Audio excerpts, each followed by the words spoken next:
Bonjour, bienvenue à la Bible au quotidien pour à nouveau une nouvelle étude. Le titre est Le Christ, notre prêtre. À nouveau le pasteur André Villers. Bonjour André. Bonjour. Mathieu Fury. Bonjour Mathieu. Bonjour Christophe. Merci d'être avec nous pour cette étude. Et nous allons débuter avec la prière donc d'André Villers. Seigneur, notre Dieu, notre Père, nous te remercions de nous donner ce privilège de nous retrouver, de pouvoir ensemble étudier et discuter sur les paroles que tu as inspirées à tes apôtres et tes prophètes. Et nous voulons, Seigneur, que ta présence soit parmi nous, que tu nous guides, que tu nous inspires, que tu sois aussi avec ceux qui nous regardent et écoutent, afin qu'ils sentent ta présence et qu'ils puissent aussi, Seigneur, se réjouir de cette étude. C'est en Jésus que nous te demandons ces grâces. Amen. Amen. Pour débuter notre rencontre, je voudrais, pour bien situer les choses, vous donner quelques petites précisions. Alors, un des principaux rôles de Christ dans la Bible, et spécialement dans le livre des Hébreux, est celui de grand prêtre, dans le sanctuaire céleste. Et si on regarde dans le dictionnaire classique la définition du mot prêtre, c'est celui qui représente la congrégation devant Dieu.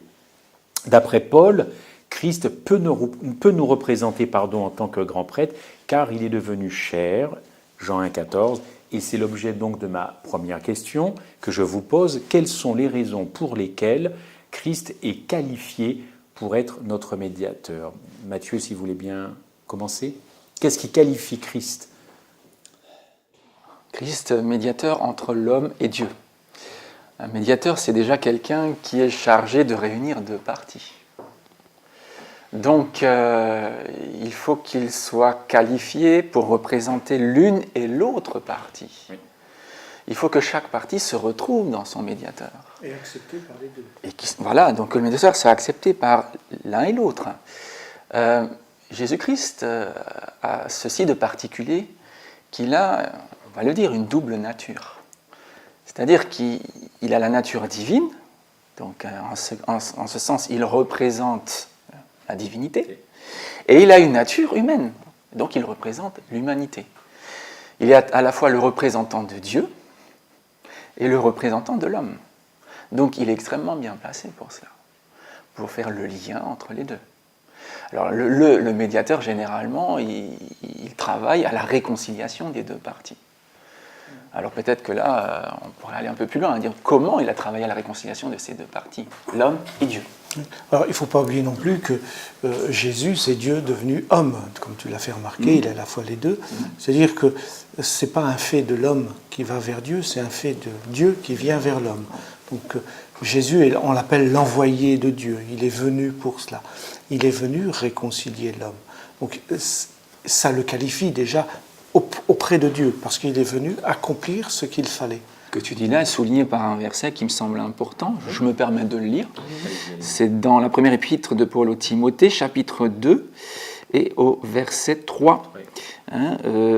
Dieu veut que tous les hommes soient sauvés et parviennent à la connaissance de la vérité, car il y a un seul Dieu, c'est le verset 5, et aussi un seul médiateur entre Dieu et les hommes. Et effectivement, on cite d'abord Dieu. Jésus-Christ, homme. Donc Jésus vient de la part de Dieu, il est Dieu, il se fait homme, on ne va pas revenir sur l'incarnation, ce n'est pas le but maintenant. Il est homme pleinement et il accomplit pleinement ce qui doit être accompli. Il le dit à la croix, quand il donne son dernier souffle, il dit « tout est accompli ». Donc il a accompli sa mission. Jusqu'à la mort, il a été fidèle à Dieu, il n'a jamais péché. Tout en étant homme, comme vous et moi, il n'a jamais péché. Et ça, c'est très important parce qu'il y a un problème entre Dieu et l'homme, il y a un conflit depuis l'Éden, c'est que l'homme est pécheur. Et Dieu veut que l'homme ne pêche pas. Et Jésus, en réalisant cela, dit, voilà, l'homme peut vivre sans péché. On peut aller plus loin, l'homme a été créé pour vivre sans péché. Au départ, il n'était même pas question de péché. Le péché n'avait pas de réalité concrète dans le monde que Dieu a créé à l'origine.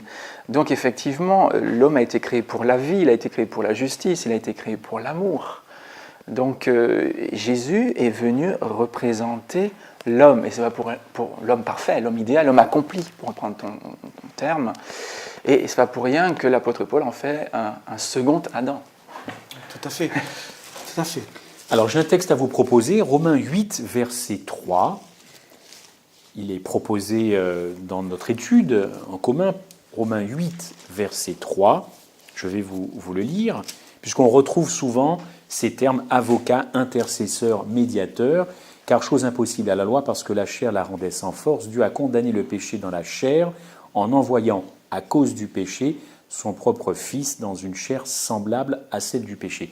J'ai une question toute simple. Est-ce que finalement le premier but de l'incarnation n'était pas de qualifier Christ pour nous représenter et du coup maintenant être notre avocat, intercesseur, médiateur? Oui, l'apôtre Paul dit d'ailleurs à un autre endroit que c'est à des humains, en quelque sorte, c'est à la descendance d'Abraham qu'il est venu, donc il fallait qu'il soit rendu semblable à ses frères. S'il n'avait pas été homme, il ne pouvait pas nous sauver. Il fallait qu'il comprenne et sache ce que je vis. Il fallait qu'il remporte la victoire là où moi, je suis incapable. Le texte le dit ici, c'est impossible. Ma chair est contaminée par le péché. Je ne suis pas en communion totale avec Dieu. Christ, donc Dieu en se faisant homme, il est en communion totale avec Dieu, mais il est aussi en communion totale avec l'humanité. Oui, et puis il est représenté par une échelle aussi, donc ça c'est intéressant. Et l'échelle, pour pouvoir relier le ciel et la terre, doit toucher la terre. L'échelle de Jacob a touché le sol. Et en cela, effectivement, Jésus, comme l'écrit l'apôtre Paul, est venu dans une chair semblable à la nôtre. Bon, il dit exactement semblable à celle du péché parce qu'il veut bien préciser que Jésus n'a pas été souillé par le péché. D'aucune façon. Très bien. Cette idée on est très familier, nous les humains, avec cette idée d'avocat. Certains peut-être ont des procès. Moins que d'autres. Moins que d'autres, je l'espère en tout cas. Je l'espère. Bon, pour nous adventistes, la prêtrise de Christ nous est familière, puisque nous débattons, il nous défend. Pourquoi elle n'est pas si familière pour, non, peut-être pas pour le non-croyant, mais pour les autres chrétiens, selon vous, avec vos expériences communes et de terrain? Est-ce que vous avez rencontré... il y a un accent légitime qui est mis sur la croix. Hein. Dans la plupart des églises, on met l'accent sur la croix. Et avec raison. Avec raison. Ceci dit, je crois que l'adventisme a exploré le modèle du sanctuaire. C'est l'objet de notre étude. Tout le trimestre, nous allons essayer donc de découvrir toutes les significations de ce modèle et toutes les applications possibles. Et je crois qu'en cela, nous avons compris le rôle sacerdotal du Christ. Le Christ n'est pas qu'un sauveur, n'est pas qu'un roi, il est aussi un prêtre. Et, pour reprendre l'expression de l'auteur de l'Épître aux Hébreux, il est le grand souverain sacrificateur. Hein.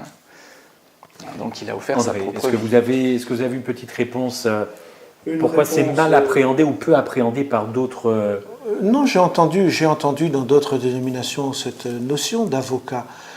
Elle n'est peut-être pas comprise comme nous la comprenons, parce que nous, comme le disait Matthieu, nous voyons cet après. Souvent, on considère l'avocat avant. Comme il est notre avocat. Si quelqu'un a péché, on a un avocat. Oui. Et puis on se réfère à la croix et on est sauvé. Mais on ne voit pas l'avocat après. Hein. Alors que nous disons, l'avant, c'est vrai. Si j'ai péché, je dois aller à Christ et je dois demander pardon. Mais Christ intercède pour moi. Christ, même face au jugement, il est à la fois mon juge et mon avocat. C'est-à-dire que face au péché qui me condamne, parce que je me suis réclamé de son salut, dit, il est sauvé parce que moi, je le porte, je suis son avocat.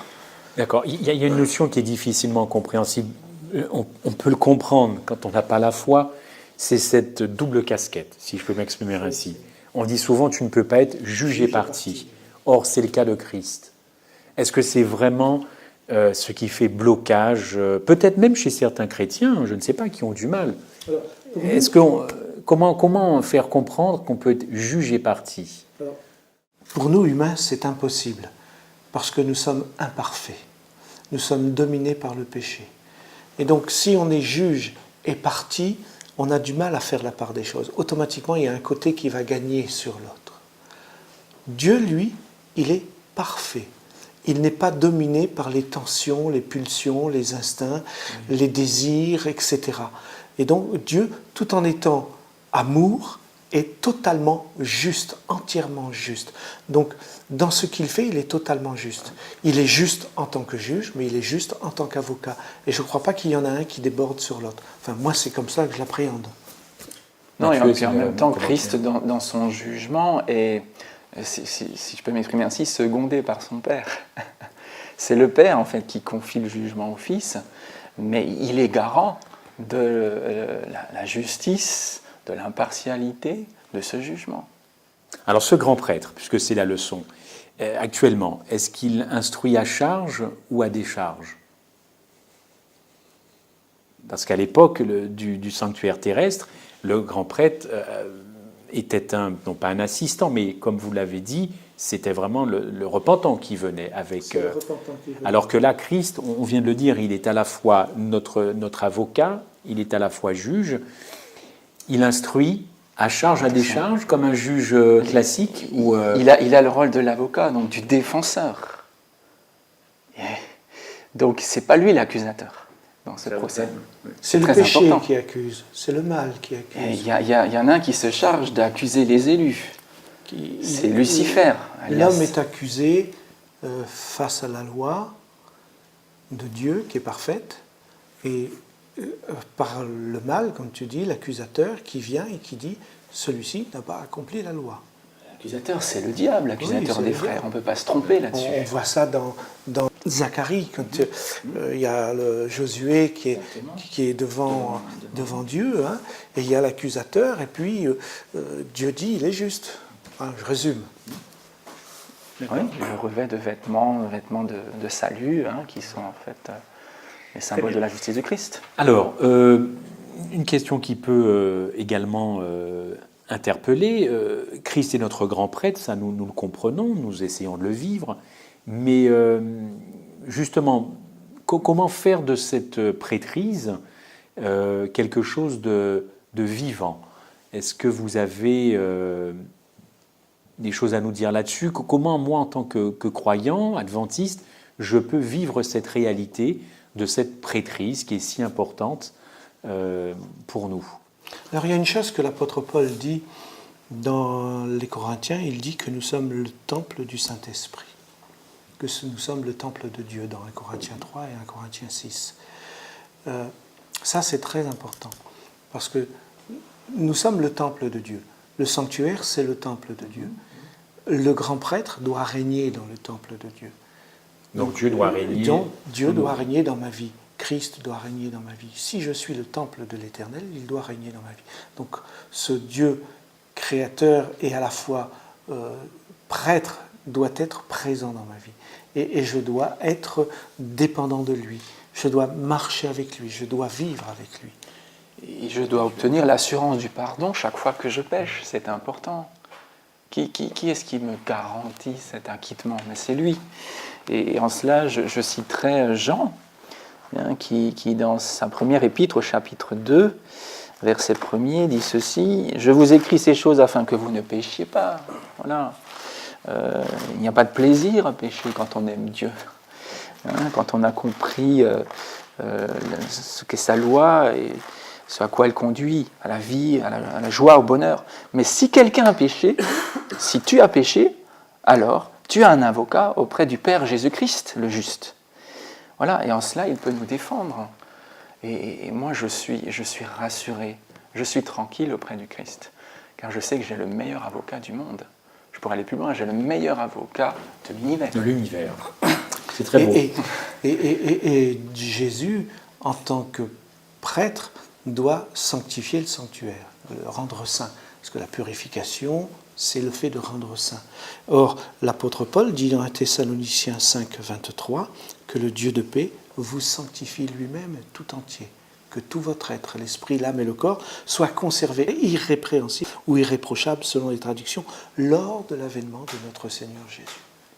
Donc il y a ici une action de Dieu. D'ailleurs, après il dit, celui qui vous a appelé est fidèle et c'est lui qui le fera. Donc c'est un acte de foi de croire que ma relation avec Dieu, ma recherche d'être en accord avec ce grand prêtre va faire qu'il va purifier ma vie. C'est pour ça que c'est très important. Il va purifier ma vie parce que je suis le temple. Tout à fait. Je vous propose un verset, si vous le voulez bien, qui est connu, hein, Acte 4, verset 12. Acte 4, verset 12. Il n'y a de salut, et vous m'apporterez votre commentaire, j'imagine, il n'y a de salut en aucun autre, car il n'y a sous le ciel aucun autre nom qui ait été donné parmi les hommes, hein, c'est-à-dire parmi nous, vous et moi, par lequel nous devions être sauvés. C'est le nom de Jésus. C'est le nom de Jésus-Christ. Qui en lui-même résume le plan du salut, résume l'œuvre de Dieu en faveur des hommes. Et j'y ajouterai aussi ce texte qui dit que le Christ, dans l'Épître aux Hébreux, nous donne accès à la grâce divine, plus exactement au trône de la grâce. Hein. C'est par lui que nous obtenons l'assurance d'être accueillis par Dieu. Approchons-nous donc avec assurance du trône de la grâce. Et c'est par le nom de Jésus que nous avons accès au trône de la grâce. Très bien. J'ai une question qui, pendant que vous parliez, je pensais à ça. L'apôtre Paul dit que la prédication de la croix est une folie. Difficile de ne pas faire de parallèle entre ce que Christ a été et ce qu'il est actuellement pour nous. Le sacrifice de Christ à la croix, c'est un scandale, hein, je reprends les termes de Paul, c'est une folie. Pourquoi c'est une folie? Pourquoi c'est une folie selon vous? Est-ce que c'est parce qu'on a sacrifié un innocent? Et là, on pense généralement que voilà, c'est inadmissible de condamner un innocent. Est-ce qu'il est le Fils de Dieu, donc impossible d'être un fils de Dieu ou Dieu? Qu'est-ce qui bloque? Parce que si on bloque sur le sacrifice et la personne de Jésus, on ne pourra pas se projeter, évidemment, comme Christ prêtre. Donc, selon vous, qu'est-ce qui fait ce grand blocage? L'apôtre Paul, si je me souviens bien, dit que c'est une folie pour le païen et un scandale pour le juif. Il y a deux choses dans cet aspect-là. Il faut se remettre dans le contexte. Jésus est mort sur la croix. Sur la croix étaient condamnés les plus grands criminels. Oui. Les personnes vraiment irrécupérables, de l'époque, qu'on considérait comme telles. Qu'on considérait comme telles. Donc, aller prêcher à des païens que le Sauveur, c'est un monstre qui était cloué sur une croix, il faut le faire. C'était difficilement acceptable. Maintenant, pour un juif, c'est aussi quelque chose de très grave, parce que Christ cloué sur la croix, c'est un scandale. Dire que le Messie a été cloué sur la croix, c'est un scandale, parce que celui qui est pendu au bois, qui est cloué sur le bois, il est maudit. Un objet de bénédiction, tout à fait. Donc, pour un juif, c'était un scandale. Et c'est pour ça que c'est quelque chose de fou d'aller annoncer en tant que juif que le Messie, le Sauveur, c'est un homme qui a été condamné comme le plus grand des malfaiteurs et qui est maudit de Dieu. Seulement, justement, il fallait que le Messie soit comme ça. Jésus l'a fait comprendre aux compagnons d'Emmaüs sur le chemin. Hein, quand ils viennent, tu ne sais pas ce qui se passe. Hein, il y a 3 jours, il a été cloué, il est mort, il est enterré, il a été cloué. Donc c'est fini, tout s'écroule pour eux. Leur Messie, celui qui croyait être le Messie, ne peut pas l'être puisqu'il est maudit de Dieu. Et Jésus va leur expliquer qu'il fallait, nous dit le texte, qu'il en soit comme ça. Pourquoi? Parce que Jésus porte la malédiction du péché. Il vient, la malédiction du péché qui est sur nous, par la foi est transportée sur Christ. Et Christ devient donc le plus grand des malfaiteurs parce qu'il porte le péché que j'ai commis et il va mourir à ma place avec ce péché comme quelqu'un qui devrait être maudit. Parce que le pécheur, le salaire du péché, c'est la mort. C'est la mort, d'accord. Mathieu, un commentaire peut-être sur... La mort d'un homme, d'un simple homme pour accomplir le salut de l'humanité. Voilà, on n'y pensait pas. Il fallait Dieu pour penser à une telle chose. Effectivement, et en cela, je crois que si on ne découvre pas les richesses qui se cachent dans cet événement central de Golgotha, on passe à côté de son propre salut. En Jésus-Christ se concentrent toutes les espérances de l'humanité. Mais si l'on ne voit qu'un simple Galiléen, un pauvre en fait, cloué sur une croix, parce qu'il aurait provoqué les chefs religieux de son temps, parce qu'il aurait drainé les foules avec un message un petit peu novateur, mais oui, on passe à côté. On comprend bien que la perspective est tout autre. Oui. Et c'est même un trait de génie de Dieu. Normal, Dieu est génial. Hein, parce que quand l'homme pêche, le salaire du péché, c'est la mort. Oui. Donc Dieu se doit de faire mourir l'homme. D'ailleurs, il l'a dit à l'homme, le jour où tu manges, tu deviens mortel. Hein, en parlant du fruit. Donc Satan pensait que Dieu aurait été pris à son propre piège, parce qu'il se prétend amour, hein, et s'il est amour, il ne peut pas tuer l'homme. S'il le tue, il n'est pas amour. Alors que là, Dieu dit, bon, ok, je vais condamner l'homme tout en le sauvant. Tout à fait. Et c'est ça qui est extraordinaire, parce qu'en Jésus, l'homme est mis à mort, mais en même temps, il ressuscite en Christ.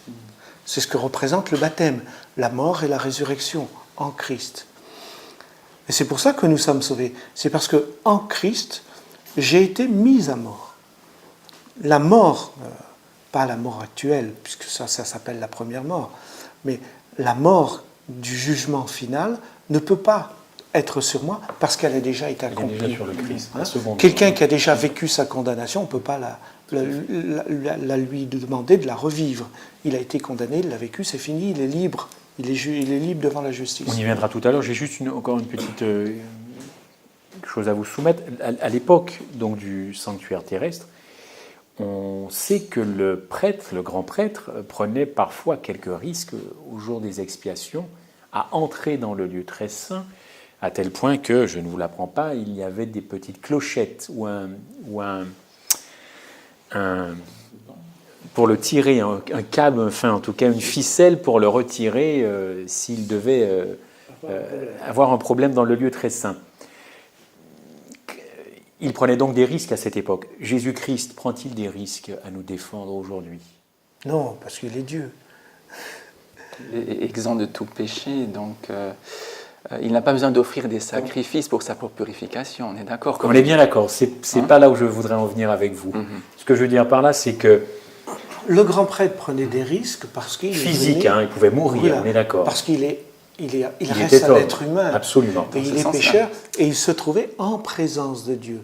Et l'homme ne peut être en présence de Dieu et vivre normalement. Tout à fait. C'est pour ça qu'il prenait. Ce que je voulais dire, c'est qu'aujourd'hui, Christ qui nous défend, s'il nous défend, c'est que nous disions tout à l'heure qu'il a un accusateur. Oui. Je repose ma question. Christ prend-il des risques, non pas physiques, mais prend-il des risques à nous défendre devant l'accusateur? Je n'ai jamais personnellement pensé à cela, mais je vois. Il présente ses propres mérites, je pense qu'il est sûr de lui. Ce que je veux dire, c'est que, est-ce qu'il peut être déçu des personnes qu'il défend, comme un avocat peut être déçu d'un client qui cesse de... Dans ce sens-là, d'accord. Oui, mais même cela... Je ne parlais pas de risque physique. Je pense que Christ sait qui il défend parce qu'il voit toute la vie d'un homme. Donc, quand il le défend, il sait qu'il va y avoir des chutes et des résurrections, etc. Donc, il connaît la vie de l'homme. Oui. Et je ne pense pas qu'il est déçu comme nous, on peut être déçu. Mathieu, peut-être un commentaire? Oui, en même temps, je dirais qu'il est venu pour sauver tous les hommes. Donc, son œuvre en tant que médiateur, il veut en faire bénéficier tous les hommes. Mais je crois que sa plus grande peine, c'est de constater qu'il y en a beaucoup qui ne veulent pas de son aide. Qui rejettent. Oui. Qui rejettent son ministère. Oui. Et je crois qu'en cela, on peut dire qu'il prend des risques. Oui, depuis qu'il a donné vie à l'homme, il prend des risques, c'est certain. Il a déjà pris un risque quand il a créé l'homme, en lui laissant la totale liberté de choisir. Oui, c'est ça. Parce qu'il avait la possibilité pour l'homme de pécher ou de ne pas pécher. Et ça, c'était un grand risque. Hein, je crois qu'il a pris le risque de devoir venir le sauver. Et c'est ce qu'il a fait. Nous pouvons le décevoir, nous pouvons l'attrister, nous pouvons le peiner, nous pouvons mépriser son sacrifice. Mais je ne pense pas qu'au sens où on l'entend nous, Christ prend un risque, il est Dieu. Tout à fait. Le risque, je l'entendais, parce que je cherchais à savoir, sous cet aspect de peut-être de déception ou de tristesse, ou peut-être pas d'amertume, parce que quand on aime. Mais je vous disais ça parce que vous avez un très beau texte dans le Proverbe qui vous dit « Mon fils, sois droit, car je pourrai répondre à celui qui m'outrage. » C'est un très très beau proverbe. Sois sage et droit, car je pourrai répondre à celui qui m'outrage. Nous savons qui outrage l'homme, mais nous avons aussi qui est notre défenseur. C'est à ce niveau-là que je voulais vous savoir un petit peu. Et je crois, dans ce sens-là, que quand l'homme accomplit la volonté de Dieu, Christ est plus fort dans la défense. Parce qu'il peut dire, par l'action que j'ai accomplie, voici un homme qui était dominé par le péché et qui maintenant accomplit la parole. C'est Dieu qui est glorifié. De toute façon, au jugement, Dieu est glorifié. Parce que Dieu est déclaré juste. Le Christ a besoin de notre confiance. Il s'attend à ce que nous mettions en lui toute notre confiance et que nous soyons transparents. Vous voyez, les relations entre un avocat et son client, c'est comme ça qu'on parle aujourd'hui, doivent être des relations de confiance pour que l'avocat puisse faire son travail. Avancer, oui. Il faut qu'il puisse s'appuyer sur des déclarations fermes, fiables, justes, vraies, de son que faire se peut. J'ai retrouvé mon verset. D'accord. Vous savez, je suis un petit peu comme ça. Proverbe 27, verset 11. « Mon fils, sois sage et réjouis mon cœur, et je pourrai répondre à celui qui m'outrage. » On pourrait très bien placer ce verset dans le contexte de la prêtrise, dans le sacerdoce de Christ actuellement. Nous sommes attaqués, il doit répondre de nous. Il ne peut répondre de nous que si effectivement nous compatissons et nous nous repentons de nos fautes. Voilà, c'était juste un... Il s'agit d'apprécier ce qu'il fait pour nous aussi. Je veux dire, c'est pas n'importe qui. Il a accepté de prendre, on a dit, notre place, de mourir à notre place, d'une mort abominable. Il a pris la malédiction liée à la mort éternelle. Alors, je veux dire, effectivement, il s'attend à ce que nous ayons de la reconnaissance. Tout à fait. Et rappelez-vous que quand Christ nous sauve, l'apôtre Paul nous dit que c'est par grâce que nous sommes sauvés, dans Éphésiens 2, vous connaissez ce texte. Mais au verset 10, on l'oublie souvent, il est dit « Car nous sommes son ouvrage, ayant été créés en Jésus-Christ pour de bonnes œuvres. » Nous sommes créés pour accomplir, pour vivre des choses. Et quelque part, le Christ attend de nous que nous les vivions. Et ça correspond à ce que tu viens de lire ici. Et pour que je réponde à celui qui m'outrage, si j'accomplis les bonnes œuvres pour lesquelles j'ai été créé en Christ, quand l'accusateur vient, il peut dire, il accomplit. Un peu comme Job. Dans l'histoire de Job dans l'Ancien Testament, tu as vu mon serviteur Job ? Oui, je crois que Dieu attend de nous une réelle collaboration, quoi. Que nous ne lui cachions rien. Nous n'avons rien à cacher au Seigneur. Ce serait très difficile de lui cacher quoi que ce soit. Mais parfois, on a le sentiment qu'on peut lui cacher des choses et finalement, ça se retourne contre nous. Dernière question, si vous le souhaitez, cette prêtrise doit prendre fin, évidemment, à un temps donné que nous ne connaissons pas, seul le Père le sait. Quand Christ quitte ce lieu très saint pour venir chercher les élus, eh bien, il y a un moment, cette intercession prend fin. Géographiquement, Christ n'est plus en face de son Père pour intercéder en notre faveur. Question, devrons-nous vivre à un temps donné sans médiateur ? Je précise, nous aurons toujours besoin de Christ, mais que deviendra cette médiation ? Que deviendra cette intercession ? Je ne pense pas qu'on est sans médiateur. On a toujours un médiateur. Quand Christ dit, quand il revient, il nous a, je pense qu'on en fera partie quand même, et il nous a choisis, il nous a élus. Il a considéré, on l'a vu dans une précédente étude, que dans le jugement, nous sommes tous concernés, et si nous marchons par la foi avec lui, nous sommes déclarés justes. Donc, quand Christ revient, ce jugement est fini, tout est scellé. Donc, nous lui appartenons. Le diable ne peut plus rien contre nous. Alors, C'est vrai que là, il est sorti du temple puisqu'il revient sur la terre. L'intercession est finie. L'intercession est finie. En cela, je crois que c'est important. L'intercession est finie, Oui. mais nous sommes toujours au bénéfice de cet intercesseur. Nous sommes toujours avec lui. C'est pour cela que le diable ne peut plus rien faire. Parce que nous sommes scellés. Le scellement est fait. À partir du moment où nous sommes scellés, le diable ne peut plus rien Et faire. pour ceux qui continuent, allez-y. À un moment donné, Jésus médiateur cessera son œuvre de médiation. Tout simplement parce que son œuvre de médiation sera terminée. C'est-à-dire à ce moment-là, les dés seront jetés. Les uns seront prêts pour le jugement, donc la mort éternelle, et les autres pour la vie éternelle. Et à ce moment-là, il n'y aura plus, je dirais, de salut possible pour ceux qui ont rejeté le salut. Pourquoi? Parce qu'ils auront péché contre le Saint-Esprit. Pas parce que Jésus cessera sa médiation, mais ils auront rejeté le Saint-Esprit, ils sont allés trop loin. Et il faut à un moment donné que Jésus revienne, donc il cesse son œuvre de médiation. Mais ceux qui sont sous le bénéfice du salut, même si Jésus n'intercède pas, sont au bénéfice de l'intercession qu'il a accomplie pour eux. Il ne faut pas croire qu'on va vivre sans intercesseur dans le sens où il n'y a plus personne qui intercède pour nous. Je l'ai bien précisé. On serait perdu. Bien sûr, on serait perdu. Mais c'est vrai que l'intercession va s'arrêter un moment. Mais elle ne sera plus nécessaire, puisque tout sera joué. D'accord. Très bien, je vous remercie beaucoup en tout cas, Mathieu Fury et André Villers, pour ces échanges qui, je l'espère, ont été intéressants pour vous et nous vous disons à bientôt.